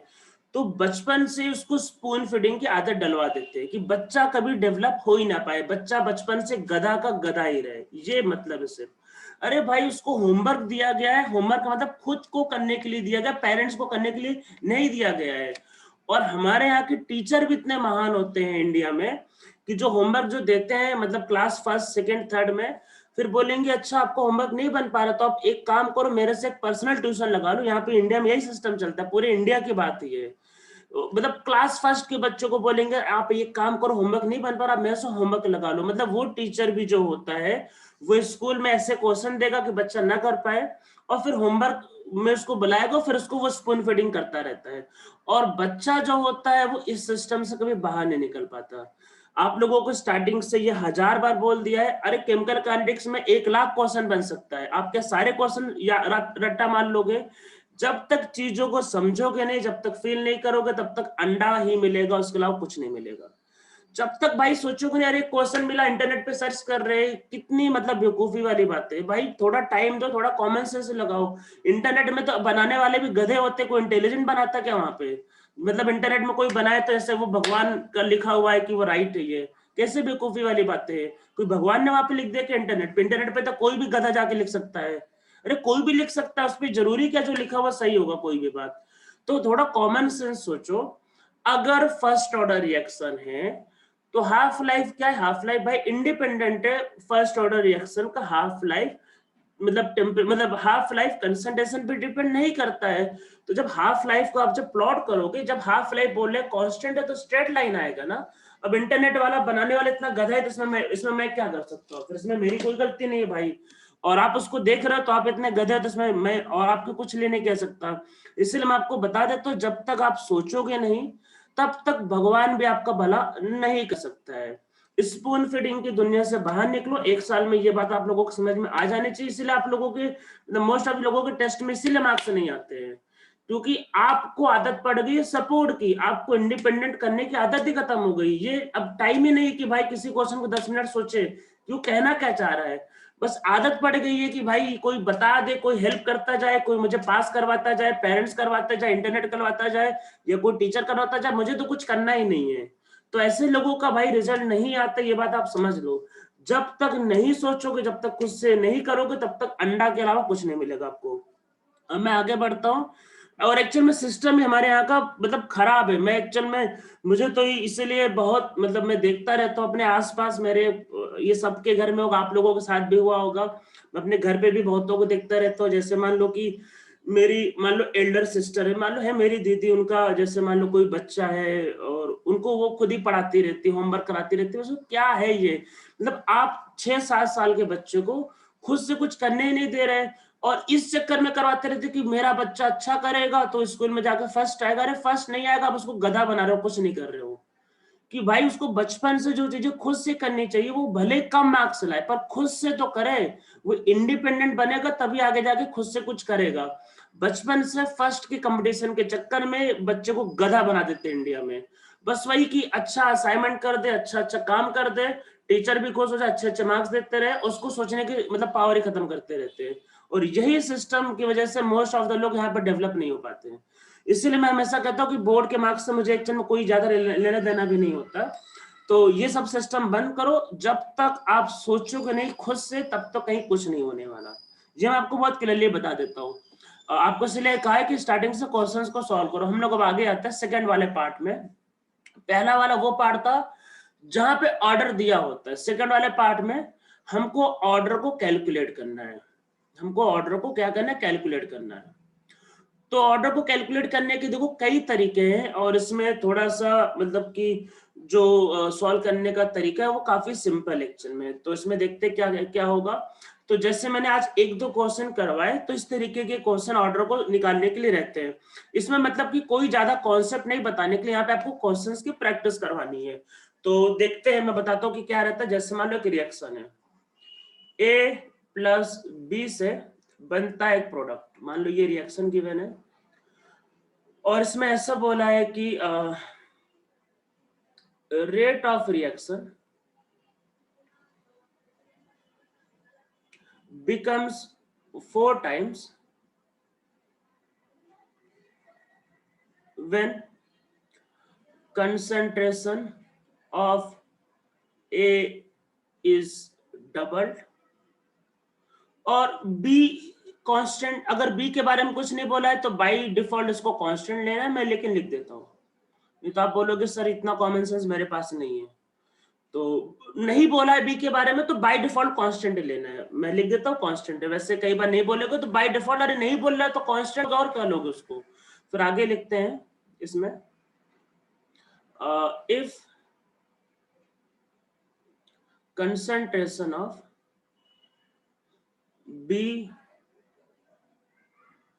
Is doubled, rate of reaction becomes half. Find, यहां पे भी लिख देते ए कांस्टेंट है, फाइंड ऑर्डर ऑफ रिएक्शन। तो इस तरीके के क्वेश्चन एक्चुअल में जेई मेन और सीटी में आ सकते हैं। 2019 में लास्ट टू लास्ट ईयर इसी से मिलता जुलता क्वेश्चन अभी मैं आगे कराऊंगा, जे एडवांस में भी आया था। तो एडवांस वालों ने भी ऐसे बच्चों वाले क्वेश्चन भी 2019 में पूछ लिए थे इस चैप्टर से।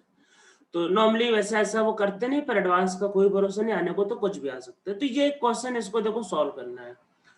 तो अब होता क्या है कि रेट इक्वल टू क्या होता है कि k टाइम्स और a to the power x और b to the power y। Order जो होता है वो कोएफिशिएंट पे डिपेंड नहीं करता, उसकी कोई भी वैल्यू आ सकती है। तो हमने इसको लिया x और इसको लिया y, ठीक है। अब आगे कह रहा है कि रेट आपका 4 टाइम्स हो गया। तो रेट कह रहा है कि 4 टाइम्स हो रहा है कब, जब ए का कंसंट्रेशन क्या किया है, डबल। तो ए की जगह आप क्या करोगे, डबल, तो 2 है, ठीक है। ए की जगह डबल 2 है, इसका पावर x और b to the power y, इसको डिवाइड कर लो। तो डिवाइड करने पे क्या होगा, 1/4 इक्वल टू क्या होगा, 1/2 टू द पावर x। बाकी सब कट जाएगा, सब कट जाएगा। तो x इक्वल टू आपके पास आएगा 2। तो ये आपके पास ऑर्डर है विद रिस्पेक्ट टू ए। तो आपके पास ये क्या है, तो ये आपके पास ऑर्डर है विद रिस्पेक्ट टू ए। तो ये आपके पास क्या, ऑर्डर विद रिस्पेक्ट टू आपके पास ए, ठीक है। ए के रिस्पेक्ट में ऑर्डर है। फिर आगे अब बी के लिए कह रहा है कि बी को हमने जब डबल किया है तो रेट आपका हाफ हो रहा है। मतलब ये कह रहा है कि बी को डबल किया है तो रेट हाफ हो रहा है, ये क्लियरली बोल रहा है। तो हम लोग फिर क्या लिखेंगे, रेट हाफ हुआ तो रेट बाई 2, ठीक है। कब, हमने अगली बार ए को कांस्टेंट रखा है और बी को क्या किया है, डबल। अब आप क्या करो, इसको मतलब कि इसको इससे डिवाइड करो, ठीक है। डिवाइड करने पे देखो क्या होगा, इसको इससे डिवाइड करो तो रेट से रेट कटेगा, के से के कटेगा, ए भी कटेगा और बी भी तो कट ही जाता है एक्चुअल में। तो क्या होगा, ये 2 ऊपर चला जाएगा। तो 2 इक्वल टू क्या होगा, ये आएगा 1/2 to the power Y. Divide करके देख लेना, इतना मैथ्स आप लोगों को आना चाहिए। तो इसको आप लिख सकते हो 2 to the power minus Y equal to 2 to the power 1। तो y इक्वल टू आएगा -1। तो इसमें y का वैल्यू आ रहा है -1। सिंपल सा मैथ्स और कुछ भी नहीं है इसमें। तो इसका मतलब ये हुआ कि अगर आपसे इसका ऑर्डर पूछे तो ऑर्डर तो दोनों को मिला के होता है वो x प्लस वाई, तो इसका ऑर्डर आपके पास +2 -1, तो इसका ऑर्डर आएगा +1। ऑर्डर की वैल्यू नेगेटिव आ सकती है ये +1 एक्चुअल में ऑर्डर की वैल्यू नेगेटिव आ सकती है, इसमें हम लोग डिनाई नहीं कर सकते, तो इसका आपका ऑर्डर आएगा 1। तो ये एक्चुअल में इसका आंसर है। तो हम लोग अब आगे बढ़ते हैं, एक नेक्स्ट क्वेश्चन को सॉल्व करते हैं।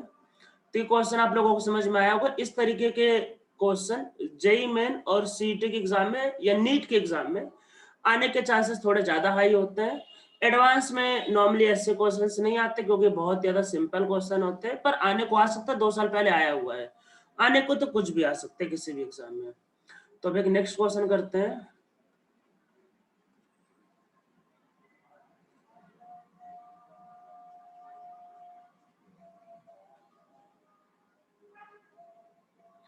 तो मैं यहाँ पे इनके बारे में कुछ इंफॉर्मेशन दे रहा हूँ और इनके रेट के बारे में। तो आप लोगों को ये करना है, मैं एक्चुअली में पूरा थ्योरी नहीं लिखना चाह रहा, तो मैं खुद से इंफॉर्मेशन दे रहा हूँ आपको, इसका यूज करके इसको सॉल्व करके आंसर बताना है कि ऑर्डर क्या होगा। मैं लिख देता हूँ।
इसको सॉल्व करना है।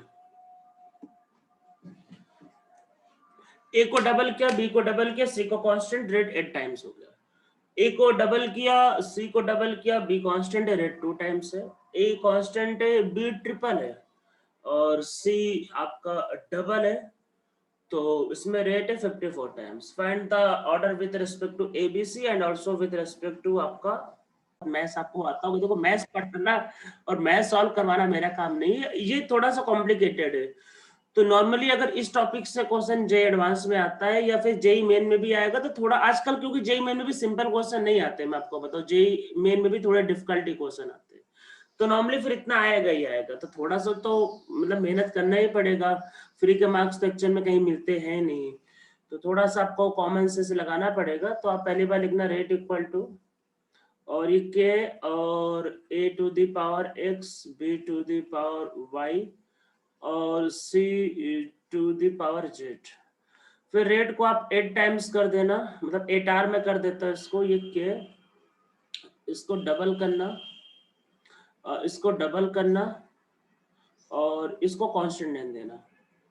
ठीक है, अरे डिवाइड कर लेना, सब करते रहना, बस मैं बना दे रहा हूँ, बाकी सब सॉल्व करते रहना डिवाइड करके। कैसे करना है सॉल्व भाई, मैथ से वो, ठीक है, तो वो आपको करना पड़ेगा। तो के और ए को डबल करना है और बी आपका कांस्टेंट है और सी को भी डबल करने के लिए बोलना है, और लास्ट वाले में ये 54 टाइम्स हो गया। तो के और ये ए आपका कांस्टेंट और बी ट्रिपल किया, एक्चुअल में बी को ट्रिपल किया, कोई दिक्कत नहीं, अरे ट्रिपल करो डबल कोई कुछ भी हो सकता है, और सी को डबल किया है, मतलब कुछ भी हो सकता है, तो आप इनको यूज करना, तो ये आंसर आएगा, मतलब ए का पावर 0 आएगा, बी का पावर 3 आएगा, सी का पावर 1 आएगा।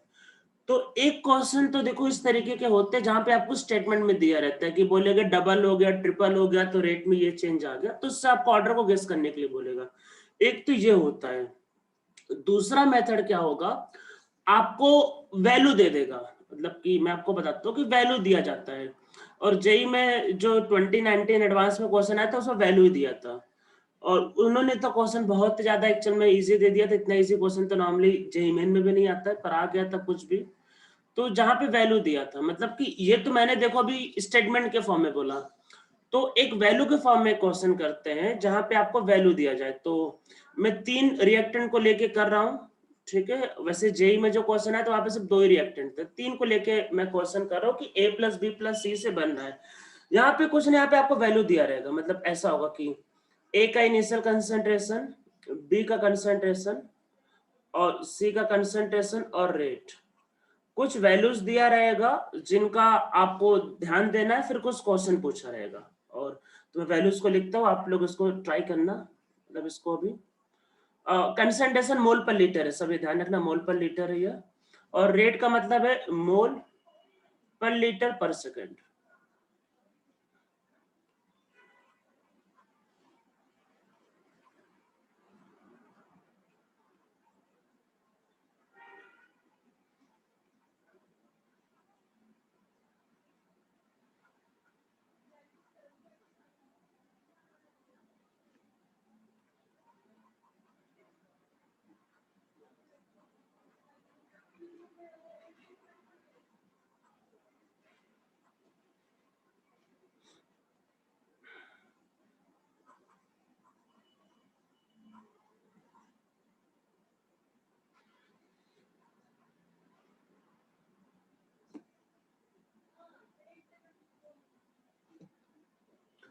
तो ऐसे कुछ वैल्यूज के फॉर्म में रहता है, एक वैल्यू और लिख लेते हैं इसमें।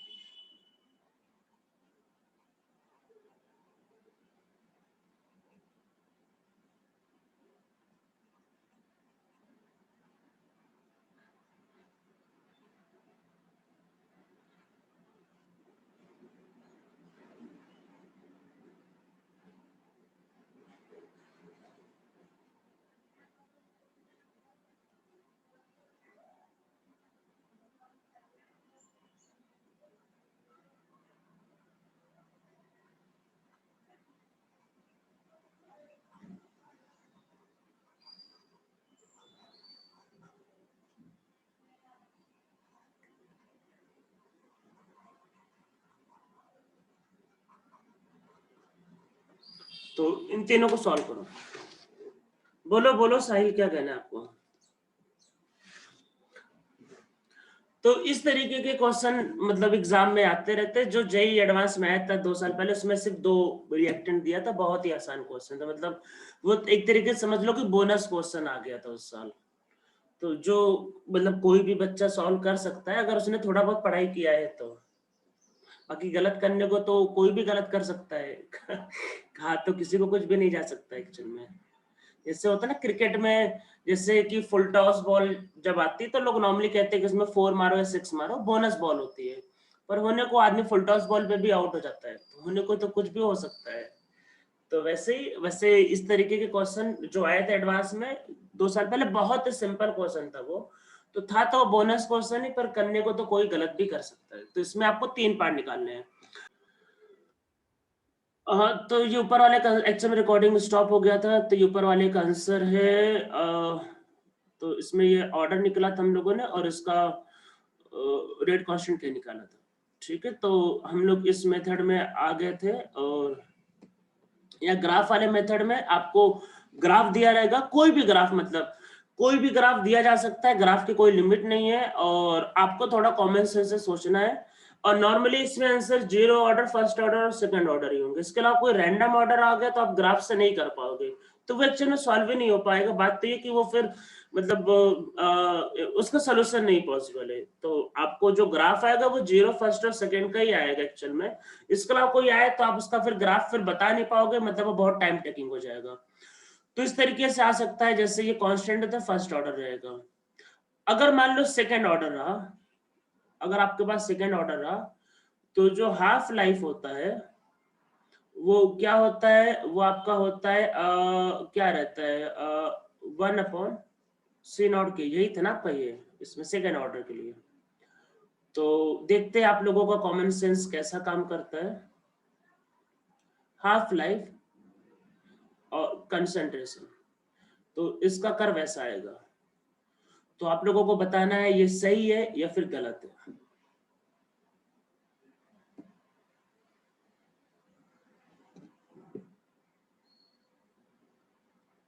सेकेंड ऑर्डर में बताओ हाफ लाइफ वर्सेस कंसंट्रेशन का जो कर्व है सही है या फिर गलत है।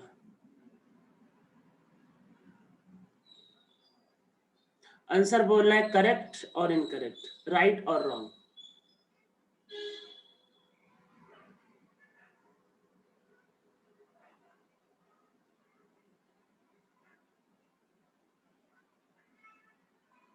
अरे बोलो भाई, ये सेकेंड ऑर्डर में ये गलत होगा ना ये। अरे अगर मान लो ये वैल्यू 0 रखा किसी ने, तो ये हाफ लाइफ इनफाइनाइट आएगा ना ये, तो ये तो हो ही नहीं सकता, मतलब ये एक रॉन्ग कर्व है। तो अरे भाई ये हाइपरबोला होता है, हाइपरबोला पढ़ लिया मैथ्स में, नहीं पढ़ा आप लोगों ने? अरे पैराबोला कोनिक सेक्शन पढ़ा कि नहीं पढ़ा मैथ्स में, अभी भी बचा हुआ आप लोगों का? हाँ कोनिक सेक्शन पढ़ा कि नहीं पढ़ा आप लोगों ने? अरे मैथ्स में पढ़ लिया आपने पैराबोला हाइपरबोला, अच्छा नाउ टीचिंग, अच्छा गोइंग ऑन, ठीक है ठीक है। तो बस हो गया, मतलब हाइपरबोला होता है, चलो उसमें कराया जाएगा मतलब। तो ये कर्व कुछ ऐसा आएगा एक्चुअल में। अरे ये जब 0 होगा तो ये ग्राफ के बाहर होगा, ठीक है। तो कुछ इस तरीके से कर्व रहता है। तो मैं आपको कहना चाह रहा हूँ कि ऐसे कोई रैंडम सा कर्व आपको देखने को मिल सकता है, कुछ भी हो सकता है, और जहां पे आपसे ऑर्डर गेस करने के लिए कह सकता है। तो एक तो ग्राफ के मेथड से हो गया, एक दो मेथड में बस आपको बता रहा हूँ, 5 मिनट का टाइम और लूंगा मैं। एक होता है hit and trial method. Hit and trial में पता ही होगा कि भाई ट्रायल लेते रहो और जो हिट कर जाए, जिसको बोलते हैं तुक्का मारना, तुक्का मारते रहो, पता नहीं कौन सा आंसर राइट हो जाए, तो दैट इज तुक्का मारना। तो अब इसमें क्या करते हैं, देखो इसमें करते क्या है, ये सब मैं जो मेथड बता रहा हूँ कि इस पे एक दो क्वेश्चन आपके बुकलेट में मिलेगा, पर इस पे नॉर्मली क्वेश्चंस आते नहीं है, पर मिल जाएगा आपके बुकलेट में क्वेश्चन। देखो इसमें होता क्या है, आप समझो इस वाले हिडन ट्रायल मेथड में क्या होगा, आपको इसमें C0 दिया रहेगा, आपको क्वेश्चन में बोल देगा कि स्टार्टिंग का कंसंट्रेशन ये है, दिया रहेगा, और बोलेगा कि CT कुछ टाइम बाद इतना है, मतलब टाइम बोल देगा कि जैसे 10 मिनट बाद ये कंसंट्रेशन है, स्टार्टिंग का कंसंट्रेशन भी दिया रहेगा, CT भी दिया रहेगा, बोल देगा कि 10 मिनट बाद ये कंसंट्रेशन है, और आपको रेट कांस्टेंट K भी दिया रहेगा, मतलब C0 भी दिया है, CT भी दिया है, T भी दिया है, K भी दिया है। तो आप बोलोगे सर फिर निकालना क्या है, निकालना ऑर्डर एक्चुअल में। तो देखो आपको क्या करना है, सबसे पहले आपको जीरो ऑर्डर का फॉर्मूला क्या होता है, C0 minus CT equal to KT। देखो क्वेश्चन में आपको C0 दिया है, CT दिया है, लेफ्ट हैंड साइड निकालो। अरे करते ना मैथ में LHS इक्वल टू RHS, तो लेफ्ट हैंड साइड को निकालो और राइट हैंड साइड को निकालो K और T को। अगर दोनों इक्वल आ जाते हैं तो मतलब कि वो जीरो ऑर्डर के फॉर्मूले को सेटिस्फाई कर रहा है, तो उसका ऑर्डर है जीरो। समझो मैं क्या बोल रहा हूँ, C0 दिया रहेगा, CT दिया रहेगा, K दिया रहेगा, T दिया रहेगा, ऑर्डर पूछेगा। तो ऑप्शन ऐसे दिए रहते, zero order, one order, second order, या कुछ भी रैंडम दे देगा, fourth order, third order, half order. तो जीरो, फर्स्ट और सेकंड का आपको फॉर्मूला मतलब पता ही होगा, और उसका यूज करना है फॉर्मूले का। नॉर्मली आंसर इन्हीं तीनों में से कोई एक ही रहता है। तो जीरो ऑर्डर का फॉर्मूले में C0 CT left hand side पे रखो और K और T राइट हैंड साइड पे रखो, दोनों इक्वल आ गए, मतलब ये फॉर्मूला सेटिस्फाई कर रहा है। तो मतलब ये किसको फॉलो कर रहा है, जीरो ऑर्डर को। और मान लो सेटिस्फाई नहीं करता, हो सकता है दोनों इक्वल है, तो फिर आप फॉर्मूला किसका यूज करोगे, फर्स्ट ऑर्डर का। फर्स्ट ऑर्डर में क्या होगा, 2.303 log C0 by CT equal to KT। तो C0 को रखो, C2 को रखो, और लेफ्ट हैंड साइड निकालो और राइट हैंड साइड निकालो, दोनों अगर इक्वल आ जाए तो मतलब ये है फर्स्ट ऑर्डर को सेटिस्फाई करता है। बस यही बोला, हिट एंड ट्रायल, ट्रायल करते रहो, पता नहीं कौन सा हिट कर जाए, यही है हिट एंड ट्रायल। अगर ये भी मैच नहीं करता है तो फिर सेकेंड ऑर्डर को भी करके देखो, तो उसमें क्या होगा, 1/CT minus 1/C0 equal to KT। C0 भी दिया रहेगा, CT भी दिया रहेगा, रखो, लेफ्ट हैंड साइड निकालो, राइट हैंड साइड निकालो, दोनों मैच कर जाएगा, तो आंसर है सेकंड ऑर्डर नहीं मैच करेगा तो फिर और आगे वाला वैसे जो बच गया फिर वही उसका आंसर होता है। पर नॉर्मली ऐसे क्वेश्चन इन तीनों में से एक आंसर मैच कर जाता है। समझ में आपको आ रहा होगा मैं क्या बता, यहाँ पे आपको फॉर्मूले को चेक करना होता है, पता नहीं कौन सा हिट कर जाए कौन सा इसमें सही बैठ जाए। तो ये हो गया हिट एंड ट्रायल मेथड, कुछ ग्राफ वाले, ये सब ऐसे कि जो काम के मेथड नहीं होते पर आपको पता होने चाहिए। इसमें एक आते हैं हाफ लाइफ मेथड पे। हाफ लाइफ मेथड पे एक क्वेश्चन आपके बुकलेट में दिया हुआ है, इसमें भी क्वेश्चन कभी आया हुआ है नहीं, बस आपको पता होना चाहिए।